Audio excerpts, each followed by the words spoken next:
Hi, fifth grade. Today we're going to be learning about Earth's tilt and sunlight. So our standard for today is to relate the tilt of Earth's axis as it revolves around the sun to the varying intensities of sunlight at different latitudes and evaluate how this causes changes in day length and seasons. So our essential question for the standard is, why is it warmer or colder at places of different latitudes? Why do you think different places on Earth are warmer or colder than others? You ever wondered that? So first we're going to start out with talking about longitude and latitude. So longitude and latitude are lines that give a specific location to each place on Earth. They act kind of like an address. They tell exactly where a place is. Longitude and latitude are measured by degrees. Longitude lines are imaginary lines that run north and south, and they go through the poles, so they go up and down. There is one of these lines that's known as the prime meridian that has a longitude of 0 degrees. Latitude lines are imaginary lines that run east to west or side to side. One of these latitude lines are known as the equator that divide the Earth into the northern and southern hemispheres. So here's a picture of the latitude lines, and here's the equator that divides the Earth into the northern hemisphere and the southern hemisphere, and the lines of latitude, and here's the prime meridian. So latitudes relate to the temperatures in certain areas. So the Earth is divided into climate zones based on these latitudes, and temperatures are highest in the latitudes that are closest to the equator, and these are known as tropical climate zones.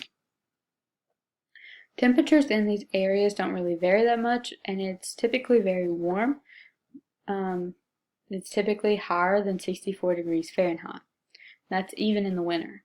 An example of this is the tropical rainforest, and here's a picture of the tropical rainforest. Then there are temperate climate zones. Temperate climate zones are not really hot or cold. They range from 50 to 64 degrees Fahrenheit. So they really just kind of stay warm. The temperate grasslands in Oklahoma are an example of this. And here is an example or a picture of the Oklahoma grasslands. Then we have the polar climate zone. The polar climate zones lay around the high latitudes, such as the North and the South Poles. We know that the North Pole and South Pole are very cold places, so they remain lower than 50 degrees Fahrenheit, and this is even in the summer. An example is the Arctic Circle. Here's a picture of the North Pole. As you can see, it's snowy and very cold. Then here is the map of climate zones. So here is a tropical climate zone near the equator, the temperate climate zones, and the polar zones near the higher latitudes. So as we said, temperatures and latitudes are correlated. So the sun's rays strike different latitudes at different angles. The sun rays hits the equator at a perpendicular angle, and this means it forms a right angle with the ground, but really it just means that the sun is right above the equator and hits it straight on. The sun rays hit the polar regions more at a steep angle, so it doesn't hit it straight on, it hits it more at like an angle like this. When rays of light hit at right angles or straight on like they do at the equator, the rays strike the smallest area possible, and this is known as maximum solar intensity. Solar intensity is just the amount of solar light or sunlight that an area gets. So places around the equator have high temperatures because of the high solar intensity, and places around the polar latitudes have a low temperature because of the low solar intensity. So high solar intensity, it causes warm places. Low solar intensity creates colder places. So here is a basketball model that I put together. A model to explain how the different latitudes on the Earth have different temperatures. We're using the ball as a model of the Earth and this flashlight as the sun. So as we said before, the sun hits the Earth at the equator at a perpendicular angle, meaning it just hits it straight on. So as you can see, the light from this flashlight shines straight onto this ball, and it covers a small area of the ball because it hits it straight on. Whereas whenever it's tilted and it hits somewhere higher, like it does in the polar areas, this flashlight covers a wider range of the ball. So the same amount of light that was used before is covering a larger area. So it's going to be more distributed, and it's not going to be as warm as it is in the equator when it hits it straight on. So that's basically what solar intensity is. It's the same amount of light that is distributed per area, and if the smaller the area, the warmer it's going to be. Whereas the larger the area, the cooler it's going to be.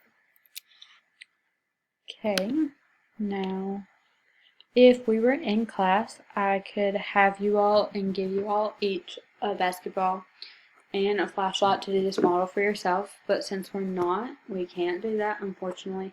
But this works with literally any ball, and most people have a flashlight laying around, so if you want to do that model, have fun with it. So, as the Earth orbits the Sun, the seasons change. The differences in the seasons are caused by solar intensity. The Earth rotates around an imaginary line, or like an imaginary pole, through the North and South poles, and this is known as the Earth's axis of rotation. The axis is tilted at an angle of like 23.5 degrees. The Earth doesn't just rotate straight, it's more tilted. And because it is tilted, different points of the Earth face the Sun differently as the Earth rotates around the Sun. So here's another basketball model explaining seasons. So I'm going to be using the basketball model again to explain why we have seasons. So, as we said earlier, the Earth has an imaginary rod that goes to the center, and it's known as Earth's axis of rotation. And the Earth doesn't just orbit the Sun straight, it's tilted on its axis, kind of like this. And then also, as we said earlier, the equator divides the Earth into the northern and southern hemispheres. So when the sun shines on the Earth, the northern hemisphere in this case, is tilted more towards the Sun. So as you can see, the Sun's light goes more on the northern hemisphere than it does in the southern hemisphere. So during this time, it's going to be warmer because of the greater sun exposure, and the days are going to be longer, just like it is in summer. The days are warmer and they're longer because of the longer sun exposure. Now, as the Earth rotates around the Sun, it's going to change, where the southern hemisphere is tilted more towards the Sun, where the northern hemisphere is tilted away. In this case, as you can see, the Sun's light focuses more on the southern hemisphere than the northern hemisphere. So in the northern hemisphere, it's going to be colder because there's not as much sunlight there, and the days are going to be shorter, just like there is in winter. So that is what causes the seasons. As the Earth goes around the Sun, there's going to be times where it's more in the middle, and that's what we call spring and fall. Okay. Now, yet again, if you all have these stuff at home, I encourage you to do it for yourself, and it'll help you get a better understanding of the topic. So here's a picture of the Earth tilted on its axis, and as you can see, the northern hemisphere in this case is tilted more towards the Sun, and because of that, more of the Sun's rays, as you can see, are in the northern hemisphere than there is in the southern hemisphere, because as you can see, there are 4 rays of light coming from the sun in the northern hemisphere and 1 in the south. So then with seasons we have solstice and equinoxes. So the summer solstice is around June 21st, and this is the longest day of the year. On that day, the sun is right above the northern hemisphere and receives the maximum solar energy. Because the sun is right above the northern hemisphere, we're exposed to the sun longer, making the day longer. Then there's the winter solstice that takes place around the 21st of December, and that's around the shortest day of the year because the sun is away from the northern hemisphere, so we're not as exposed to the sun's light, making the day shorter. Between winter and summer there are equinoxes, and this is when the hours of night and day are equal. We're exposed to the same amount of sunlight as we are not. So these take place in the spring and fall.